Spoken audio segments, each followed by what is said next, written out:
दीदी मैंने मौसा जी और मौसी जी और जिया जी के लिए ना खाना पैक करवा के गाड़ी में रखवा दिया है। अब आपको ना वहाँ जाकर बनाना नहीं पड़ेगा। और हाँ, वो मौसी जी को भी मैंने बोल दिया है कि है ना आप खाना लेके आ रही हो। अरे भाभी इसकी क्या ज़रूरत थी? संभल कर जाना बेटी, तेरे आने से है ना कितनी रौनक हो जाती है इस घर में। ये 4 दिन कैसे निकल गए पता ही नहीं चला। 1-2 दिन और रुक जाती। रुक तो जाऊँ मम्मी, पर वहाँ अपना घर भी तो देखना है। ये तो सही कह रहे हो दीदी, मैं भी है ना मायके जाती हूँ ना तो मुझे यहाँ की चिंता ज़्यादा रहती है। वही यही रहता है कि पता नहीं मम्मी जी कैसे रह रही होंगे अकेले। बेटा तभी तो कहते हैं कि शादी के बाद है ना लड़कियाँ पराई हो जाती हैं। अरे शादी के बाद तो उन्हें मायके से ज़्यादा ससुराल अपना लगने लग जाता है। ठीक है मम्मी, अच्छा चलती हूँ। चलो दीदी मैं आपको गाड़ी तक छोड़ाऊँ। ठीक है भाभी। भगवान मेरे इन दोनों बेटी और बहू का मेल जोल ऐसे ही बनाए रखना, ये दोनों हमेशा खुश रहें।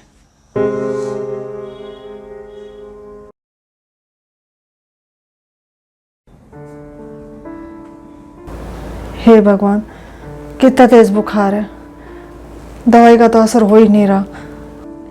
मम्मी जी सिर में भी बहुत तेज दर्द हो रहा है। बस बहू गुड्डू आने वाला होगा, अब मैं तुझे हॉस्पिटल ही लेकर जाऊंगी।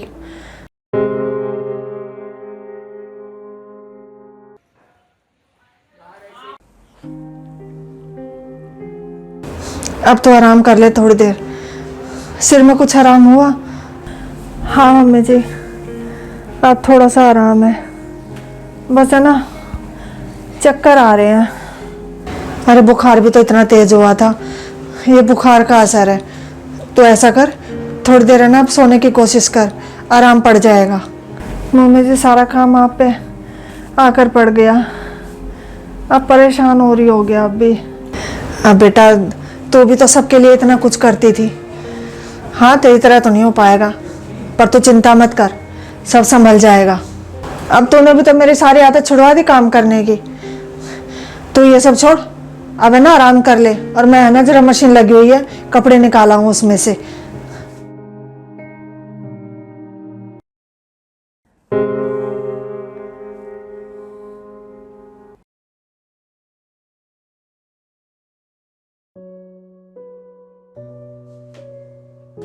मम्मी,